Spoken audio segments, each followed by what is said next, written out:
Hello, everyone, and thank you for joining me. This is No Soundbites Allowed, and I am your host, Michael Voss, the political dragon here in our offices in the Bronx, New York. It is May 8th, 3 p.m., and I have the wonderful opportunity to be bringing you an interview with a national presidential candidate, potential candidate, let me make sure, with the Libertarian Party, Mr. Lars D. Mapstead.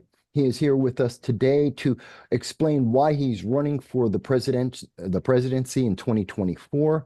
He's going to explain some of his values as a libertarian, as an American, and, well, we're going to find out a lot more so that you get to make a choice, an informed choice in the 2024 election. With that said, Lars, I want to thank you for taking the time to be here with us today. I know you've been on a whirlwind tour of Northeast. I believe you've been in 5 states in the last 4 days, along with your newly announced vice presidential pick. That would be Mr. Larry Sharpe, who, for full disclosure, is a personal friend of mine. I've known Larry for about 9 years. Even though he's your VP pick, that doesn't mean we're going to be any nicer or meaner, but I did want to disclose that for everyone. Before I go any further, and I know you get this question all the time, but it is essential, and that is for those who do not know who Lars Damian Mapstead is, take a moment, tell us who you are. Yeah. Well, thanks so much for having me. And I really like that opening about having informed choices, because that's a big piece of what I'm trying to do, is that I want to have more voices and more choices in American politics. And that's a big piece of it. So for me, my story is kind of unique. It's kind of a rags to riches kind of a story, American dream. I grew up in California on a pot farm with an outhouse, no electricity, on welfare, meal tickets at school, not, hand-me-down clothes or clothes we got at the Goodwill, and sometimes some food insecurity, that sort of thing. So it was tough growing up. And what I found myself in my teenage years, kind of bounced around from family to family member, and was involved in a car accident when I was 15. And I watched my grandfather die next to me. A drunk driver hit us, and that kind of put me down a kind of a dark path. I turned to drugs and alcohol to kind of soothe whatever that problem was, and I found myself a couple years later, having a real problem with that. And so I was able to climb out of that depression and that hole and get sober when I was 17 years old. I've been sober for 37 years. That's a kind of a guiding principle of my life. A lot of my beliefs, a lot of my integrity and the foundation of my, call it spiritual life or whatnot, is based around sobriety and that sort of thing. And then I found myself living near Silicon Valley in 1994 when the internet was first founded. The Mosaic browser came out. And within a couple months, I was working for a company selling motherboards, and they told me to get on the internet. And I said, "Enter what?" And so they taught me a little bit about that, and I kind of self-taught myself and started becoming a serial entrepreneur around the internet. Started hosting a website design company, then founded some MP3 music kind of sites, and eventually ended up running a company called Friend Finder Networks, which is a big, large dating sites, which we had 600 employees, doing $350 million a year in sales. And in 2007, I sold that company with my partner for $500 million, and thought, well, I guess I'm going to retire now and go surfing and race my cars and enjoy my family. I have 2 daughters and a wife that I've been married to for over 30 years. And so they're really my family is the highlight of my life. They're everything that drives me is my family. And so, I would do anything for them. So that's really the kind of piece. And so then after that, I found myself racing cars and collecting cars, and I ended up starting another company on Facebook, kind of by luck. I was just trying to show off cars in my hobby on Facebook, and that turned into a 25 million fan network of car sites on Facebook, which was doing a couple $1 million a year in revenue. And it was supposed to be just for fun, and that turned out to be a 10-year new business career, right? So there's a lot of other pieces to my life, but I think that gives a sort of a quick background of what's going on for me. I got to COVID. COVID came around. A lot of my friends have been telling me, Lars, you should run for office. You have a lot of good ideas. You could probably bring something good to the table. And I wasn't really interested in politics. It wasn't, I've always been voting, but I've never been a person that was like, I'm going to run for politics. But 2020 and COVID really kind of lit the fire under me. And I live in California. You're in New York, obviously. We both live in places where the lockdowns were draconian, over authoritarian, and that just really solidified the fact that I couldn't sit idly by and watch what was going on with the country anymore. The division in the country. We saw the George Floyd riots, and then we saw the January 6th stuff, and everybody in America is pissed off. It doesn't matter if you're left or right, you're pissed off at the world, you're pissed off at the way the government is running. And I thought I need to get in there and at least throw my hat in the ring and see if I can stop some of this division, see if I can bring people back together again. The media, just fans the flames of the division. And I think it's ripping America apart. And I think a lot of it comes down to the left-right paradigm, and that we need more voices and more choices in America in order to help kind of quell the division that's going on here. Okay. So the first thing I'd say is it's interesting that you've taken the opportunity. Obviously, I'm a Republican, a conservative Republican. I've run for elected offices in Congress before. So I understand what it is to be a first-time candidate, which you are.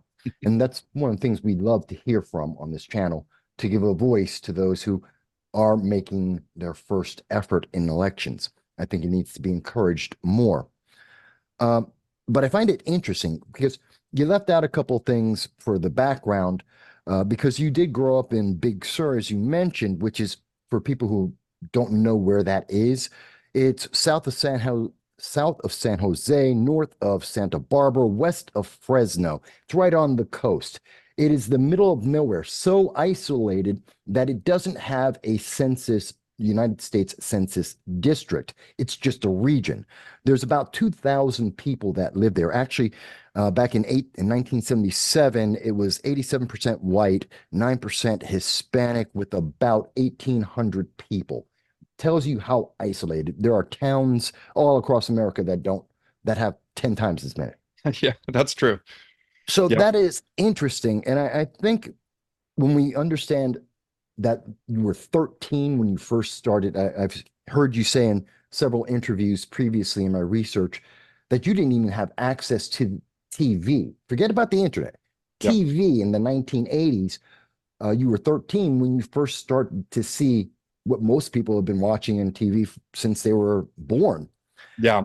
We didn't have any signal up there at all. And so, I remember there was one piece where I was able to like get this really fuzzy thing where they were showing the space shuttle landing, the first space shuttle landing. And I watched that on this completely fuzzy thing with, I could just sort of hear some noise of them talking and watching that thing. And that was, I really was isolated. I really was, I knew what TV was. I went to friend's house, they had it, that sort of thing. And I did like to go to other people's houses if they had TV, because that was really enjoyable. But, we just didn't have that. I really, we didn't have electricity for a long time. I drank a lot of goat's milk growing up. My parents were just really hippie people that were nomads and gardeners and, working construction, just, hardworking people, but didn't really have any means at all.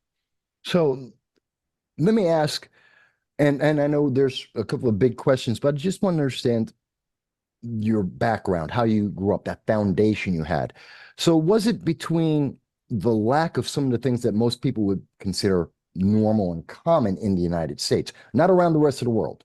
Most of the rest of the world grew up just like you have, but in the United States, that's somewhat of an oddity. And between that and the impact that your grandfather had on you, which you've said was very significant at that time in your life, is that why in 2009, in interviews, you were stating that you believe that a man's home is his castle, and why we have seen that in several of your comments?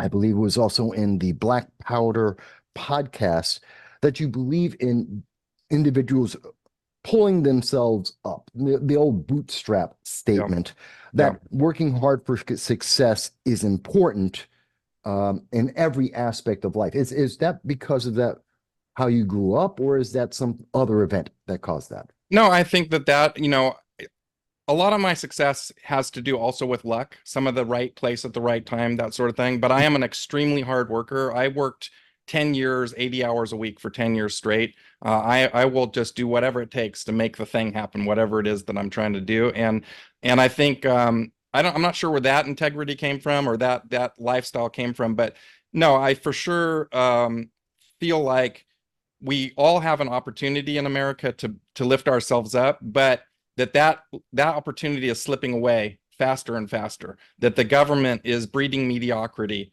and it's making it more and more challenging for people, anyone, to lift themselves up and get ahead in the world because of all the regulations that are, keeping people down and stifling them, all the taxation that's, oppressing people and that sort of thing. So, yeah, I think that we still have that opportunity, but it's disappearing. And I'd like to make it so that all Americans have the same opportunities that I had, so that we can all lift each other up, so that we can all have a better standard of living. I mean, that's my ultimate goal, would be to do that. I have friends, all kinds of friends right now, that are construction workers and teachers and nurses and all that kind of stuff, just pretty much all across the board.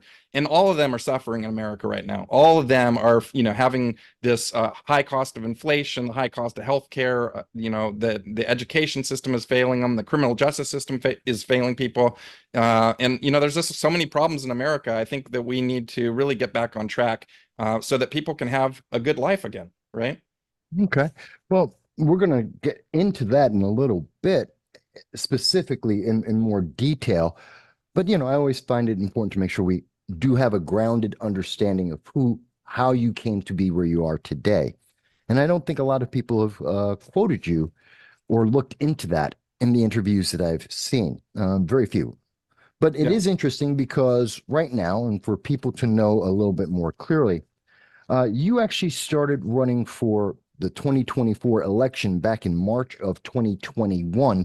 You're actually the first Libertarian to announce an intent to run for the presidency. You're one of the first candidates. I mean, everyone assumed it would be Trump, but other than that, you're pretty much one of the first people to jump into the 2024 race. Yeah. And you're currently, for people who aren't sure, you're 54 years of age.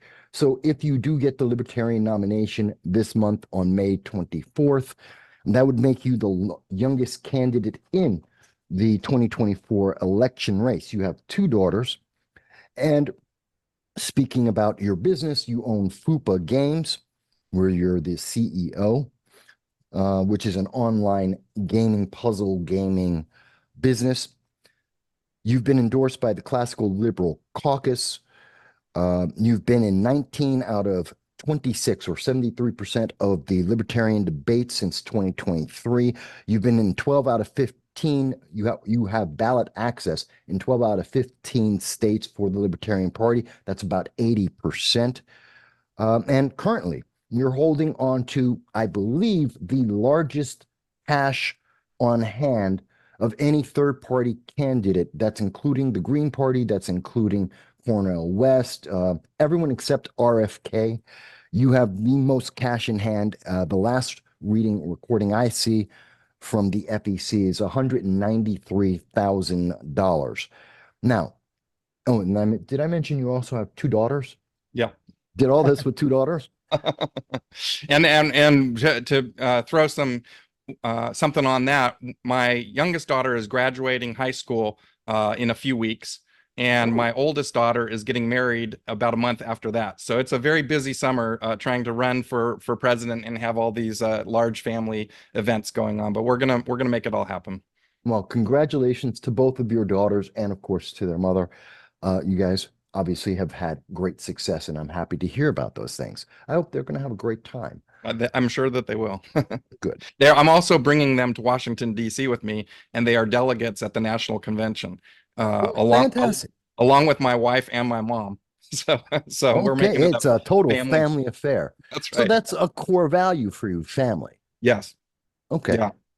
Well, not everyone thinks family is as important. And as we have seen since 2020, most dramatically, family isn't so much emphasized in media, entertainment, in news, and in politics. It's been diminished quite a bit.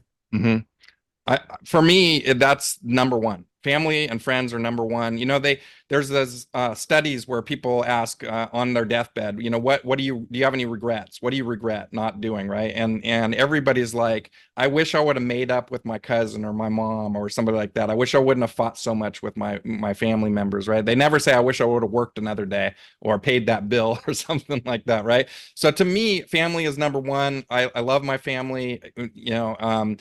Sometimes there's disagreements or whatever, but when it gets tough, when life gets tough, the family's always there to show up and support each other. And I think, just part of being like a person in recovery, you need people to lift you up. When you're having a tough time, you need people to lift you up. And also, one of the greatest benefits of my life is being there to lift other people up when they're having a hard time, right? That gives me great joy. When I can like see the light come back on in somebody's eyes and they're like, oh, I can do this. Thanks for helping.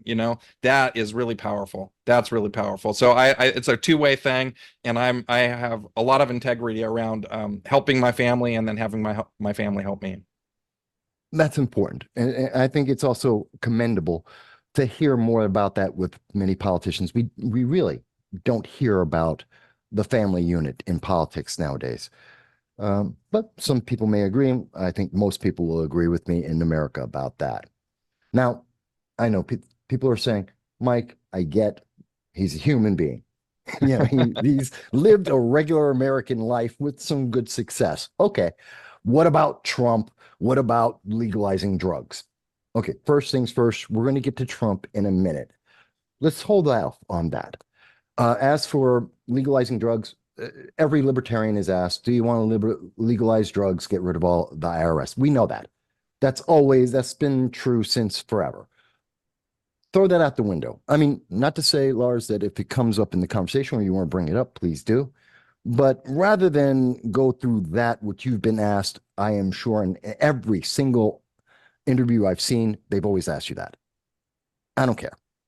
That's actually not the most important issues that Americans are asking about right now, which are, in fact, about inflation, jobs, healthcare, taxes, guns, crime, foreign policy, border and open borders, immigration, and kind of, sort of, depending on the polling you're looking at, abortion.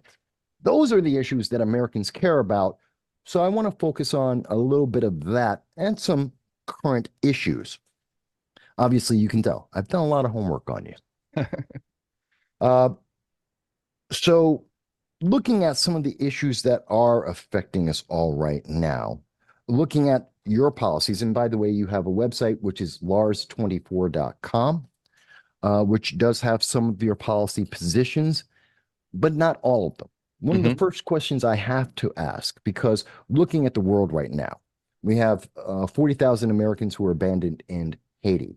We have 5,000 Americans abandoned in Afghanistan, 10,000 in the Ukraine, 15,000 in the Sudan. We've just recovered 11 Americans who were formerly members of ISIS out of Syria. That happened today, just breaking news.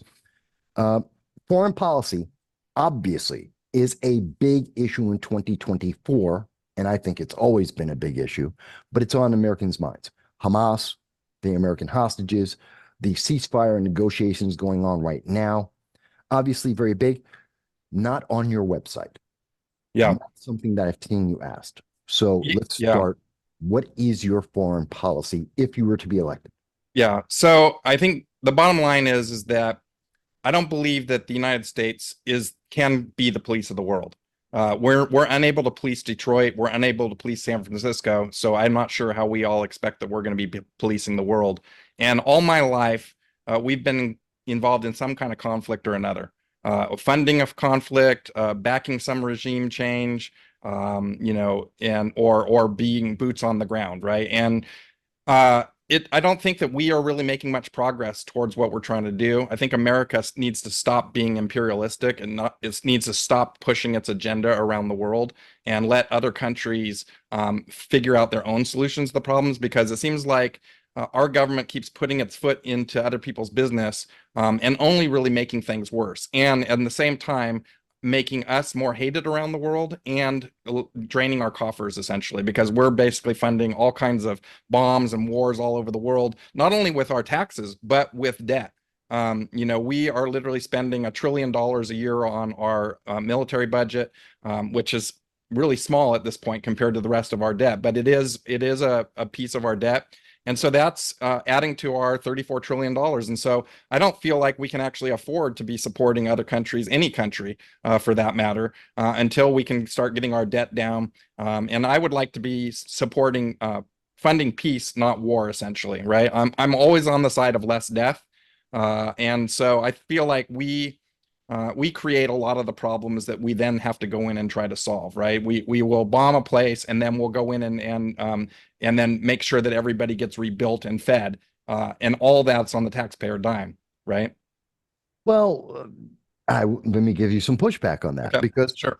there are many who would say that a strong America, strong leadership from America, results in more global stability, not necessarily peace, but stability. And the world has always had conflict. More people means more conflict, but there's always been conflict in the world. And the leading powers of the world influence that stability, whether there's more or less fighting, how severe that fighting can be, terrorism, whether it has more or less influence. As an example, under the G.W. Bush, we saw generally obviously after 9/11, America got hyper reactive. The world got very stable. Terrorism went down. Under Obama, with his apology tour, we saw an increase of terrorism, especially after the Iran nuclear deal, which funded, literally, according to John Kerry on CNBC News, January of 2016, we were indirectly funding global terrorism, and that did increase. We get Trump, again, another strong leader, whether he was loved or not, he was feared and respected. We saw more stability, the Abraham Accords. Now we have Biden, where we see the Houthis, Hamas, Hezbollah.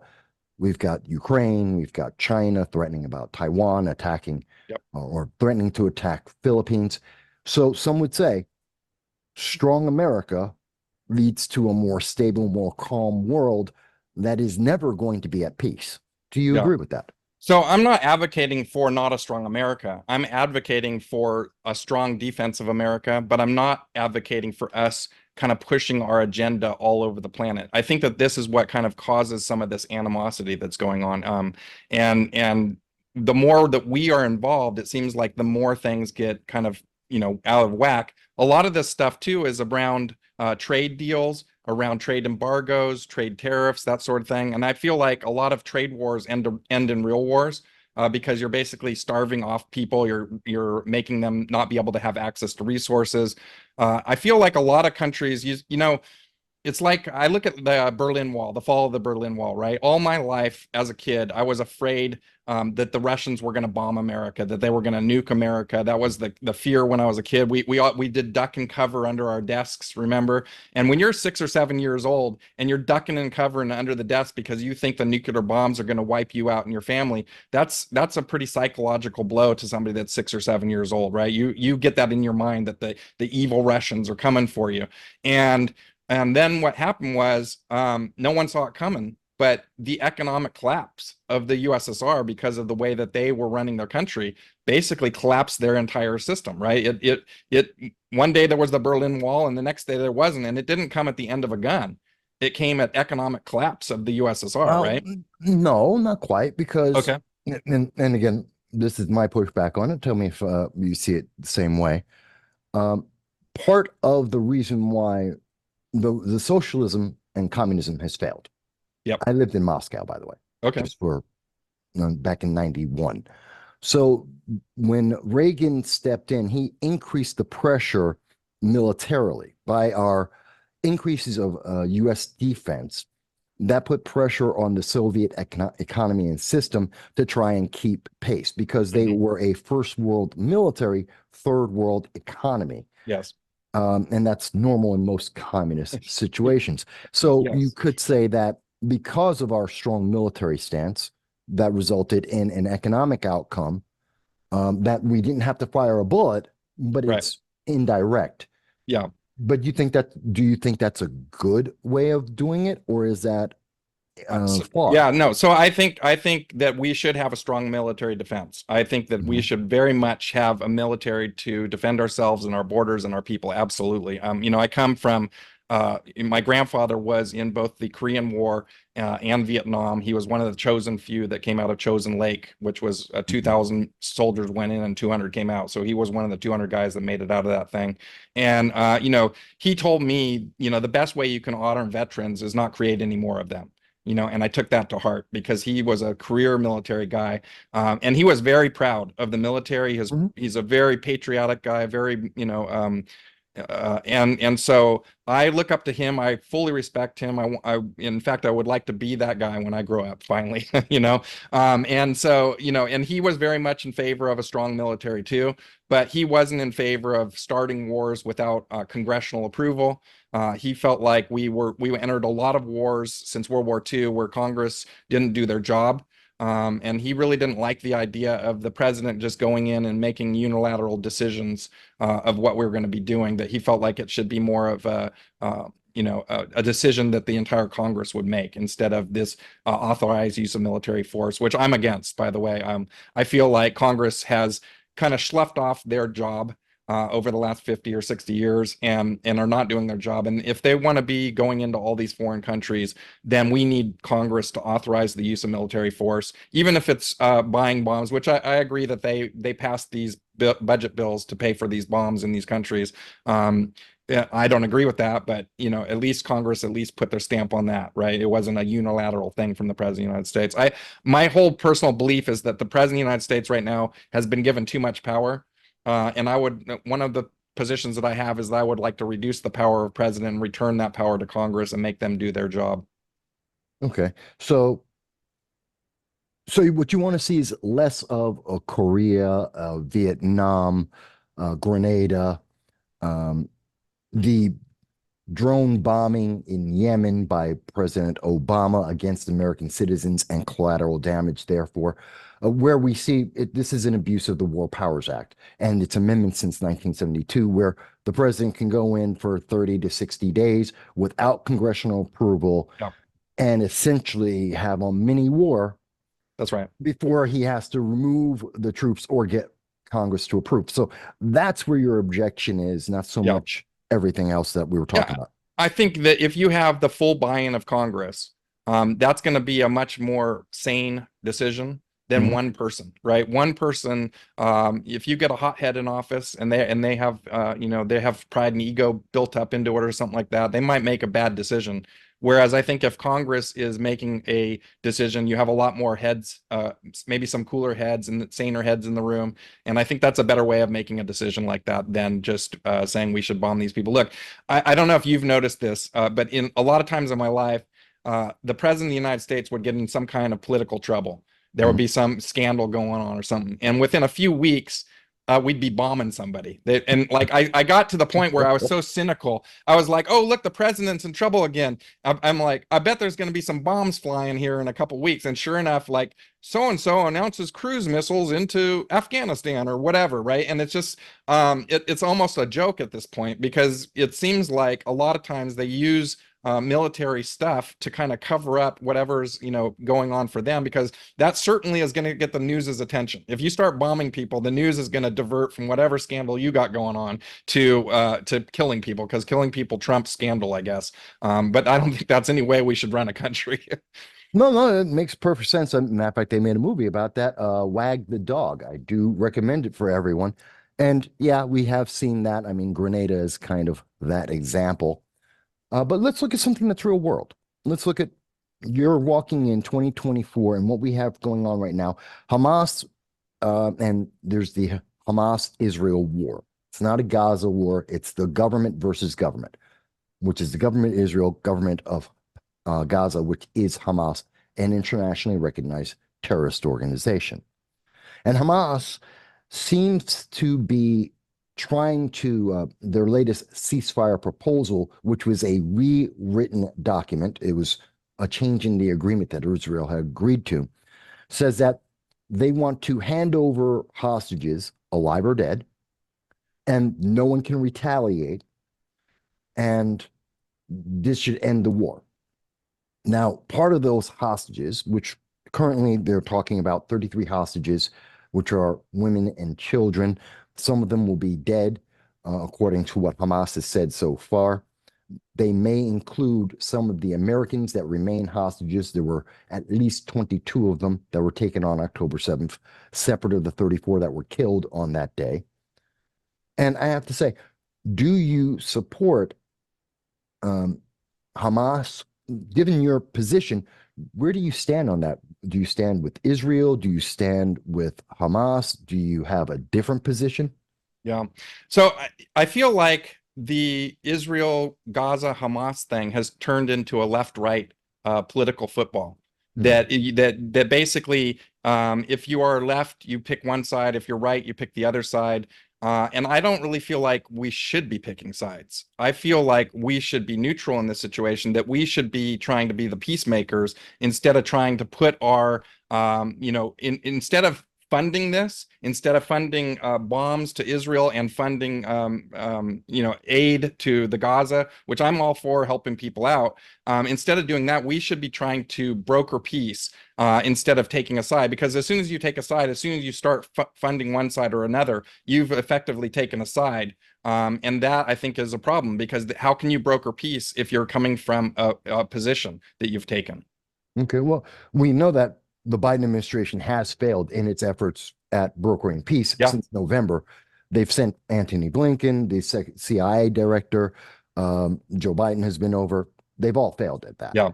So, and you are referencing the most recent funding, which included Ukraine funding for approximately $60 billion, $9 billion for Gaza, which is separate of the port that is being built just outside of Gaza, which is estimated at another 10, 20, $50 million. Nobody knows. It's not very clear. Yeah. And we also funded another 7 billion to Israel. And yes, that includes missiles, bombs, rockets for its defense. But can we be neutral in this? I mean, again, Hamas killed 34 civilians, American civilians. We're not even talking about the rest of the world, 54 other nations that were affected. Yeah. There were 17 British individuals that were taken hostage, 22 Americans taken hostage, according to the UN, tortured and sexually abused every day since October 7th. Yeah. Can we be neutral? I mean, no, obviously, when it comes to American lives and American hostages, just like when we had the Iranian hostage crisis, or we've had, other times where Americans have been held captive. We had the girl, the basketball girl that got, caught in Russia. Brittany Griner. Griner, yeah. And so, I mean, we obviously have we need to be protecting our citizens, of course, and if you're attacking our citizens, then there should be some reaction to that. But I'm not understanding why we continuously give bombs, taxpayer money, to other countries to use on other people. That just seems like insane to me. These countries can't produce their own bombs. They can't create they have militaries. Why am I funding it? Why am I, as a taxpayer, sitting here in America funding Ukrainian bombs and funding Israeli bombs? I don't understand that. That doesn't make any sense to me. I don't want to be funding war. I don't want to be funding things of death.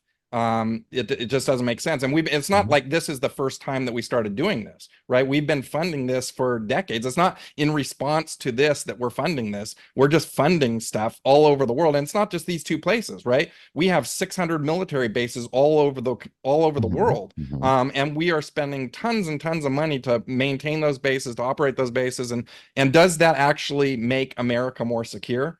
I'm not sure that it does. In fact, I believe that a lot of times this creates more animosity, because we're literally in people's territory. And we're not going anywhere because we're the police people of the world. And so deal with it, right? That pisses people off.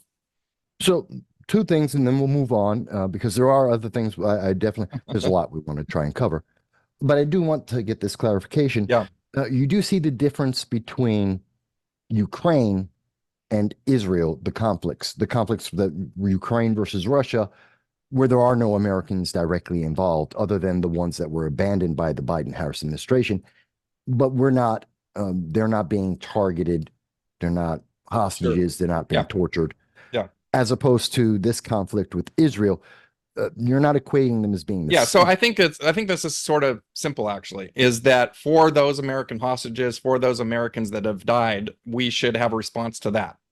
But for the rest of it, we should not have a response to it because that's not what that's not our issue, right? That's not what we're dealing with. And so for me, the Ukraine thing is the same. When you take that piece out of it, Ukraine and Israel issues are the same to me, is that we are funding both of these systems, both of these things. And I personally don't want to be funding it. Not only do I not want to be funding it, I don't want my great grandchildren to be funding it with debt, because those are the people that are going to have to pay for it. Those are the people that are going to have a reduced standard of living. And like we talked about earlier, I want all Americans to be able to be lifted up. If we are spending tons and tons of money on reducing the standard of living of all Americans, this is a hidden tax, right? We're all paying for this, whether we know it or not. And I think that is, when we talk about inflation, right? Inflation is coming from all this overspending. So here is a place where we're overspending, and we're doing it, to the tune of hundreds of billions of dollars.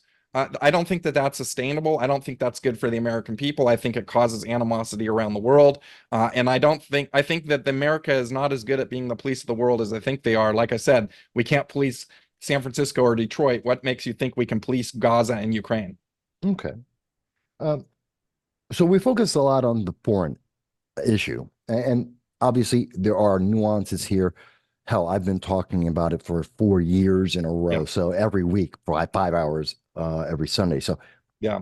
there's a lot more to this. And I do invite people to contact you, go out to some of your events to be able to ask you about other aspects of it. But I want to make sure, I think that covers, unless I've missed something, it gives a general flavor of how you would approach international policy. Yeah. Is that fair? Yeah, I think that is fair. Yes, it's more of a non-interventionist policy, but strong on defense and strong military. I'm not in favor of getting rid of the military, so I think that covers it really. Okay. I just, again, I don't mean to try and box you. It's Oh no, difficult and long. We could spend hours just on yeah. that. So I'll say one more quick thing about sure. that, and that is that, and I said this before, that the president of the United States and people high up in our government get briefed every day with all kinds of intel and information that I'm not privy to. So it's armchair quarterbacking what we should be and shouldn't be doing without all that information, without being able to make a really informed decision, is a little bit challenging. So I'm just making the decision based on what I know. But if I was given other intelligence, the decision might be different. Fair, very fair point. And I think that's why all the presidents tend to get gray really quick. They know things we just don't know. Yes. And every president happens to every president, gray Yes. and thin hair. Yeah. But let's look at it from a slightly different. Let's look a little more domestically. And I sent you an article yesterday from the New York Post. I know you've had a chance to review that. Yeah. Should a president, so let me ask you, because we're talking about policing the United States, should a president, now let me rephrase this. Governor Hochul on Monday was in California at an event where she stated that Black kids in the Bronx did not know what the word computer means, which many people have taken great insult to, including myself, and I am in the Bronx right now. And it also seems to be a direct admission that the Department of Education, New York State, Governor Hochul, New York City have failed Black kids. Otherwise, they'd know what a computer is. Taking her at her word on the face of what she said, if it were to be true. Should a president intervene? Should they inject themselves into this issue, since the Department of Education, their failure is federal? Yep. So should they intervene in this or not? And if so, how, if it were you? Well, I think if I lived in the Bronx right now, I would be totally insulted by this, right? If they told me that my children don't know about computers, that would be insulting to me. And I think that's the Liberal Party, the liberal people have spent a lifetime infantizing minorities, basically, talking down to people, putting them in a different box than other people, and unfortunately, these are the people that say that they're the champions of minorities. but then they go out and say stuff like this, which I think is just, totally ridiculous. What we need to be doing is allowing people to have more say in their lives, right? To be able to have more ownership in their lives instead of like just holding people down and putting people in poverty and keeping them there. What I say a lot is government breeds mediocrity, and the more government we have, the more mediocre we become. And so for me on education, the whole Department of Education is a failure across the board, across the entire United States. The whole thing just needs to go. The metrics since we got the Department of Education across the country have just been falling dramatically, right? And the Department of Education wants to put all kids in a single box. And kids don't fit in a single box. And kids live in different parts of the country. And there's different things going on in different parts of the country. And I can tell you from my own experience with the public education system, my oldest daughter has dyslexia. Okay. And she was struggling in school. And the school system here in California just completely failed her. They had no ability to help her at all. So they just said, well, we're going to put you, with this other group of students, and you'll just have to struggle along and deal with it. And whatever you get out of it, you get out of it. And she's a smart kid. And I knew that was just going to put her at a complete disadvantage, right? Fortunately, I have had the wherewithal to be able to pull her out of that situation and get her a schooling that works. But a lot of families don't have that opportunity, right? They're stuck with the public education system, right? And so, they failed her completely. My younger daughter is a straight A honor roll student that just kicks ass. I don't know where she got it from, because that wasn't me, right? But the thing is like we would go on vacation, and the school sent me a threatening letter, and they said, you've been truant too many times, and we're going to turn you over to the district attorney if you're truant anymore. And I'm like, wait, what? District attorney? Yeah. So I called up the principal of the school and I said, so exactly what's going on here, guy? My kid is a straight A student. If she misses a couple days of school, it ain't going to matter at all. Her education is going to be just fine. And he said, well, we get paid when the kids are sitting in the seat. And so if your kid's not in the seat, then we don't get paid. So we need her in the school. And I said, so what you care about more is getting your money than my kid's education. Do you see a problem with that, sir? Because I do, right? And then here's what he told me, which really pissed me off. This was the extra piece that really pissed me off. He said, well, we wouldn't do that to you. That's just for other people. Oh. And I was like, oh, bro, really? Because, I grew up the other people. So you're telling me that you would apply the rule to me as the other people, but now that I'm successful and I have a good student, suddenly, I get a pass? That doesn't work for me. And so I think that's a piece that goes to my character of that. Like, I just don't put up with that crap. All people are equal. All people should have the rule of law applied to them equally. And that is just not the case in America today. The whole criminal justice system is completely broke off. It criminalizes all kinds of people that shouldn't be criminals. And if you have money and you have privilege, then you get off. And if you don't, you get the book thrown at you. It's gross. Now, I do want to mention to everyone that they can go onto your website. You do have a section of some of your policies talking about your feelings on criminal justice. And again, that's a huge subject by itself. Yeah. So I won't really touch on that. But but the one question I did ask is, should a Lars Mapstead president in this situation with Kathy Hochul, should you speak about it? And because obviously you've made it clear you think the Department of Education is part of the failure of that. Yeah. But should you as president address this, or is that something you would just leave as a state issue? I think that the only thing the president, obviously the president could say that this is wrong and that we should be lifting all people up and that we should be allowing people to have ownership so that they can, that they can provide for their families, whatever they need. I'm sure there's plenty of great, smart kids in the Bronx, right? Just like there's plenty of great, smart kids all over the place. And I'm sure that she's doesn't really know what she's talking about. I'm sure there's lots of kids with computers, right? Like I see kids with computers all the time. And so she's just, I don't know that that's necessarily something the president needs to weigh into, but what the president does need to weigh into is the Department of Education, because that is the one thing that the president has purview over, right? There's a lot of problems with local school districts, what I just told you in California, but the president doesn't get to go in and say, California, clean up this thing. But what the president does get to do is hey, we're stopping this whole funding thing. We're stopping this whole, like, you have to fit into this box. You have to do these standardized tests. You have to do it this way, because that doesn't work for everybody.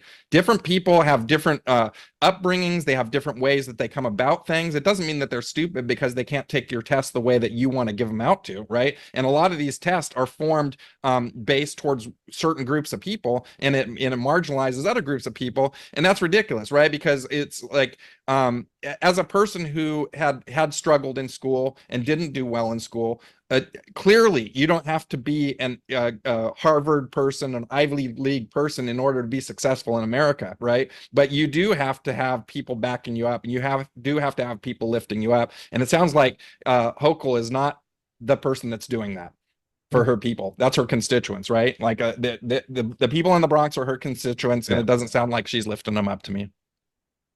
Fair point. Talking about issues that are both state and federal, I believe I sent this to you about the Title IX, West Virginia, where I did send that to you, right? Yep. Okay. Yep. Sorry, I sent out like three. I have dozens of questions, and I sent him 3 articles to be sure he would be up to it. So this is about the trans issue, and it's also about Title IX, women's sports, gender affirming care, kind of all fit in there. And we know that the Biden administration is setting up new sets of rules that would make it a not a crime, but a violation of regulations.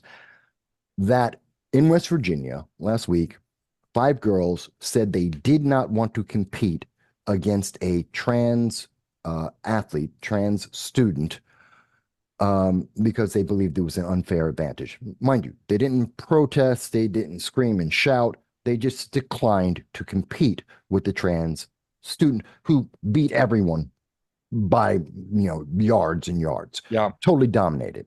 Was this the shot put? Was this a shot Yes, put one? the shot okay, put. so I saw that. Yeah.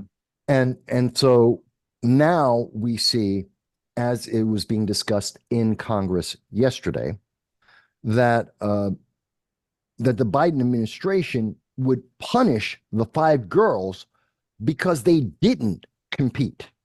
Yeah. Not because they protested, not because they made statements, but declining to compete was essentially a crime in and of itself. Yeah. How would a Mapstead presidency address that? I think that's ridiculous. I think it's if I'm all for voluntary action, and that's a big part of libertarian philosophy, is that you're a voluntary action, and you can do what you want to do as long as you're not harming other people. And so, to me, if you go to a event, and I race cars, if I went to a car race and I decided I don't want to race that race, I just don't go out on the racetrack, and that's it. And to be told that, like, you didn't go out on the racetrack, and so that's some hate crime, or that's something, to me, that's ridiculous. You have control over your person, and as long as you're not harming other people, you should be able to decide whether you're competing or not competing. I feel like what they did was that was probably the most tactful and best way to show that they were displeased with the situation, right? The girls, believe, you mean? The girls, yeah. That to me, that was their right. And what was interesting about that was they didn't deny the person that was the other persons or the other people that were competing. They were just saying, we're not going to compete here. And so that person was still able to compete and still do their thing. So I mean, this is basically the market making its decision, right? This is basically people making their decision with how they want to participate in the system, right? I think that we have the right to participate or not participate in the system as we desire. Okay. See, folks, I told you we're going to get real world here. We ask questions that other people don't ask. Yeah.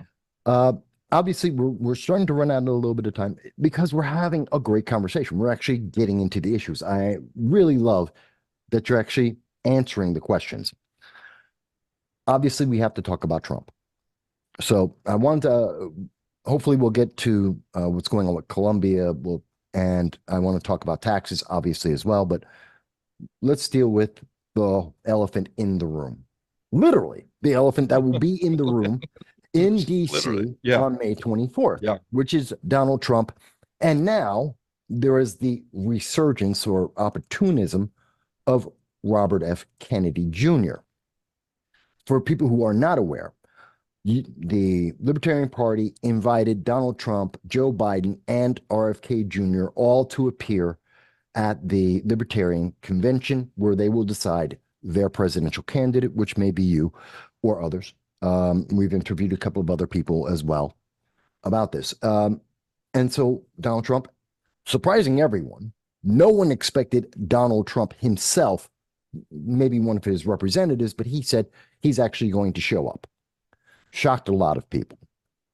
Now we see that RFK is using that. RFK did not previously say that he would go. In fact, he said he would not run as or seek the nomination from the Libertarian Party, that he was an independent and he wasn't going to the event. Now that Trump is there, now he's trying to go. He wants to use it to get a debate with Trump, which Trump seems to be saying no. RFK has his own issues with, worms in the brain and all. Where do you, as not only as a libertarian, but a libertarian seeking a nomination to compete with Donald Trump, how do you feel about this? I mean, my first gut reaction was I wasn't totally thrilled, because imagine if the Democrat National Committee or the Republican National Committee invited me, the Libertarian, to be the main speaker at their convention.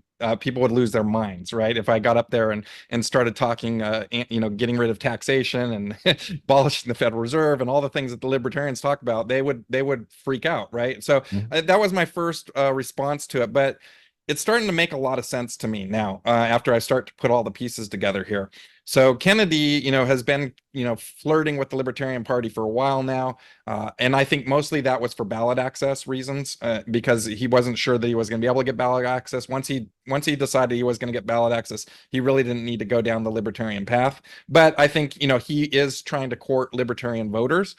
And then I think the piece that really sticks out is in 2020, after the election was over, Donald Trump was on television, and I put the clip on my X account. He basically said that the Libertarian Party was the reason why he lost the election in this interview. He said that the 1% to 2% in a couple of states is what was the difference in getting him the nomination or not, and that he needed to get the Libertarian vote. Like, that was literally what he said in 2020. So he's been planning this for 4 years, and then I think I personally have caused quite a stir with Donald Trump, and I have the receipts to back that up. I was on Smirkana's show maybe about 3 or 4 weeks ago, and I was talking about stopping 270, which is my plan to deny both Trump and Biden the 270 electoral votes needed to win. And right after that, within a couple of days, Donald Trump called the governor of Nebraska, which is one of the 2 states that I'm trying to target, and told Donald Trump, told the governor, I want you to get rid of the split electoral vote. Which is the mechanism I'm trying to use to do this thing, right? And so they had a vote on it. It didn't pass, fortunately. And the next morning, Aaron Burnett was on with Andrew Yang, and they were talking about how this is a real possibility that we might get to 269 and cause a contingent election. And so that was pretty interesting. And then to top that off, Donald Trump, Larry Ellison, who was the founder of Oracle, was passing around my polling to Donald Trump's super PAC donors. And I got wind of that through a reporter. And then a couple days after that, Donald Trump put on his Truth Social one of the polls that I had been putting out on X, right? So they were watching my campaign. And just yesterday, Donald Trump's campaign included me in their internal polling, which I found very surprising. So they're very much watching what I'm doing. I think that the issue is that they realize that I'm a successful person that has the financial wherewithal to do this, and that I have the plan to actually make this happen. And this is worse than just the maybe 2 or 3% that the Libertarian Party might get. Now I'm talking about actually affecting the electoral spread, right? Getting rid of a couple of electoral votes. And here's the final piece in this. I've been talking to the Kennedy campaign for as long as he's been running as an independent. Through different channels, through the people that have been coming to the Libertarian Convention. I've been talking about that Kennedy, I don't believe he has a shot at getting 270 electoral votes himself due to winner-take-all laws. But I do believe that he could pick off a couple of states. that he could win electoral votes in places like Utah or New Mexico or something like that, Alaska. There's places that still are open. And if he was able to pick off a few states, and I was able to pick off a few states, this starts turning into a real thing. And so I think Donald Trump is coming to the convention to try to win over libertarian voters, as many of them as he can, to stop this plan from happening, essentially, and to stop Kennedy from essentially also stealing these things. And so they're all courting the libertarian vote. It is what it is. It's done. So now we have to take what we've got right now and turn it into something good. And so I'm going to be pressing them to get as much media attention as I can out of it so that people understand that I have a plan to completely break this election, to be the ultimate spoiler in this rotten election. So, and we mentioned that people can go to, again, your website, which is the Lars, Lars dot 20, LARS24.com. Yeah. And they can see your Stop 270 plan, which has been up for some time. And you are correct. By our math, we believe that it could take 5 electoral votes, which could easily be made between Nebraska and Maine.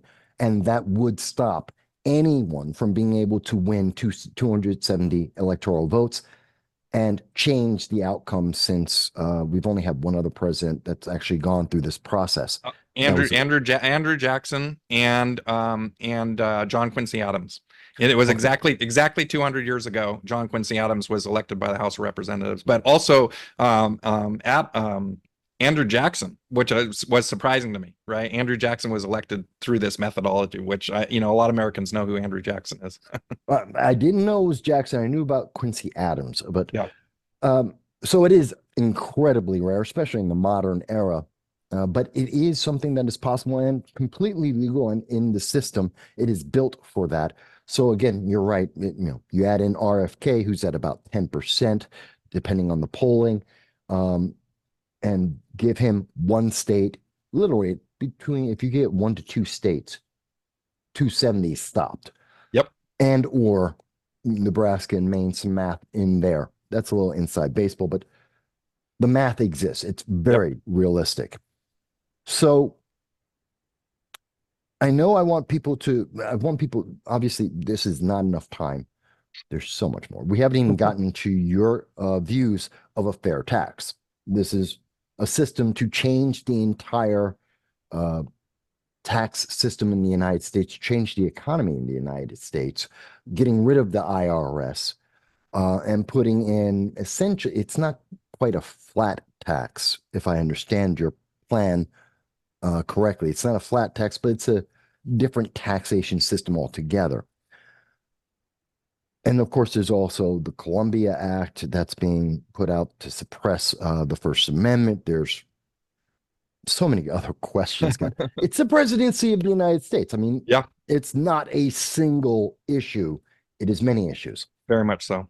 But before we go to anything else, let me take a moment to allow you to mention to people how they can reach out to your website, how they can support you, where you're going to be near term. Yeah. So yeah, again, Lars24.com, the website. You can follow me on X at Libertarian Lars, or you can go on Facebook, Lars for President. I'm very active on both of those. Other social media networks I have, but I'm not, super active on those. And, basically we're 20 days away, 15 days away from the national convention.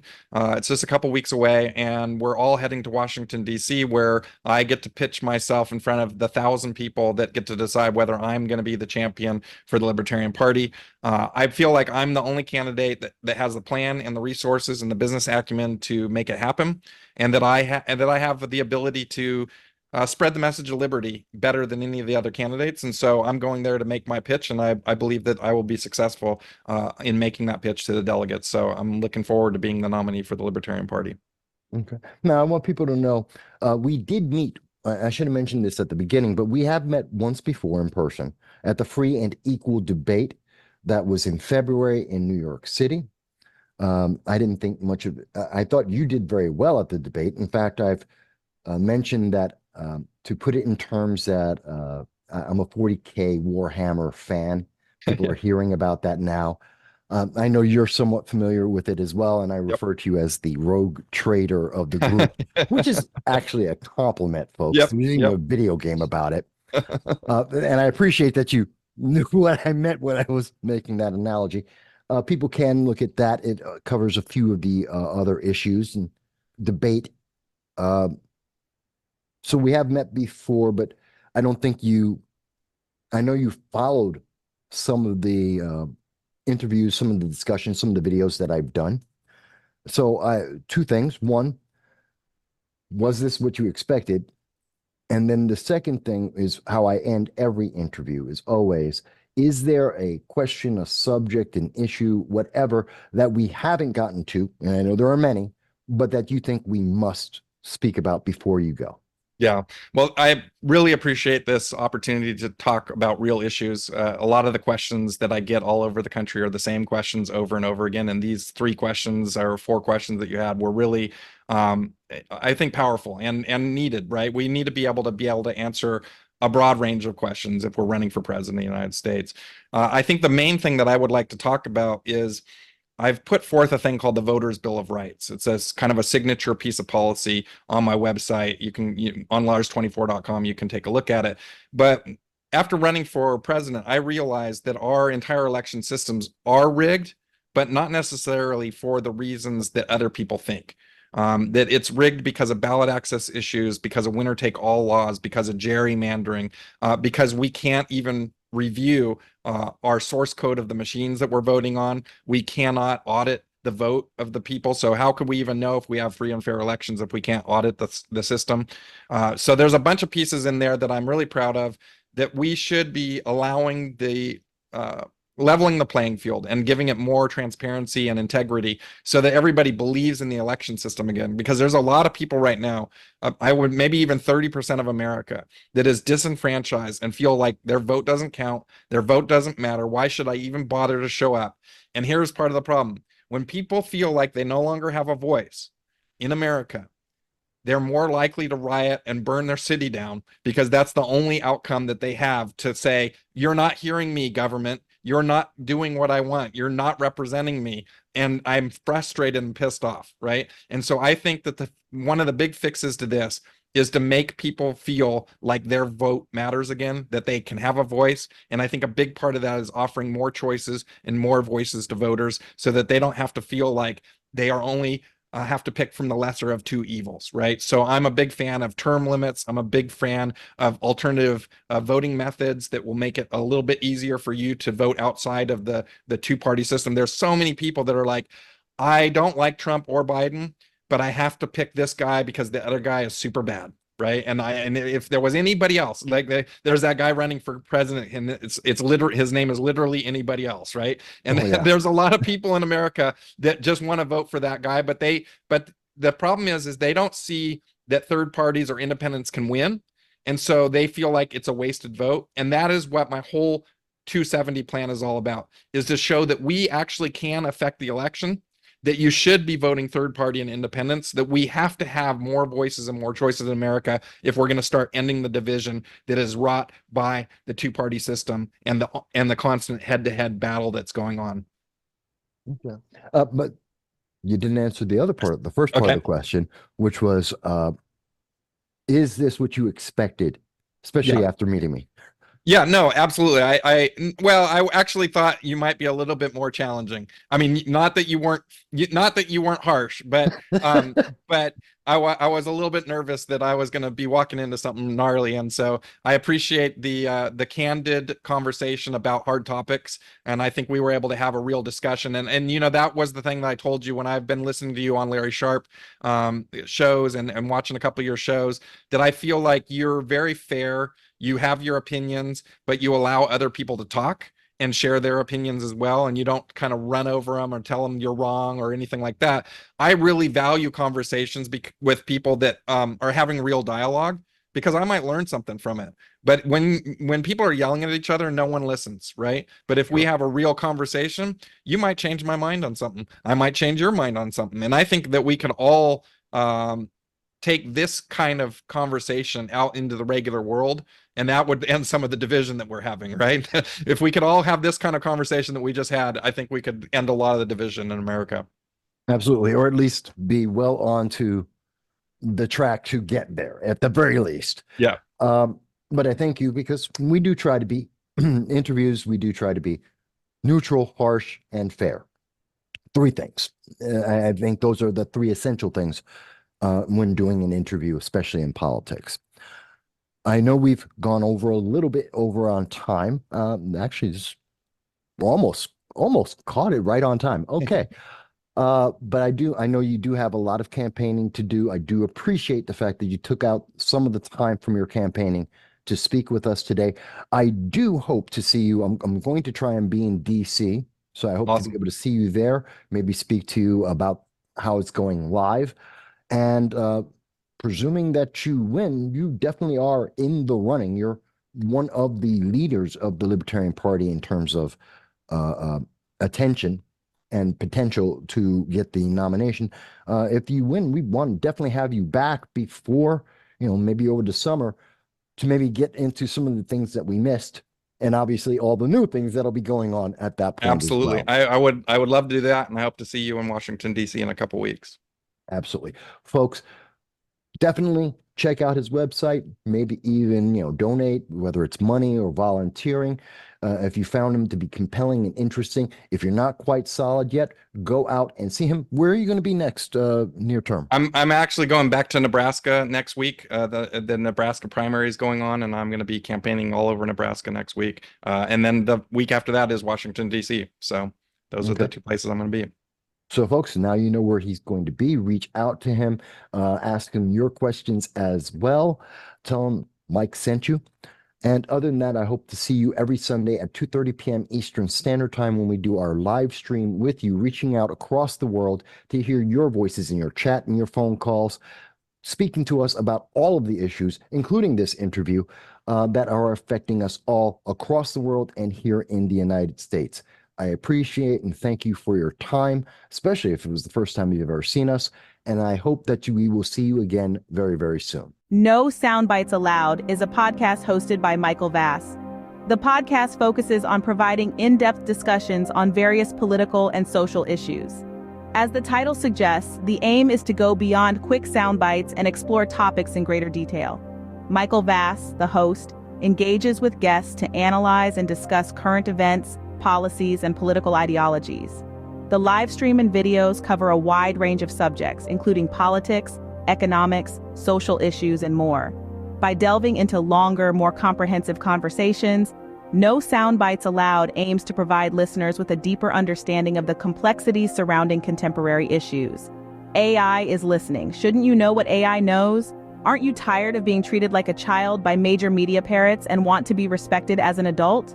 There is nothing to lose and a lot to potentially gain, so check out No Soundbites Allowed on all major social media platforms.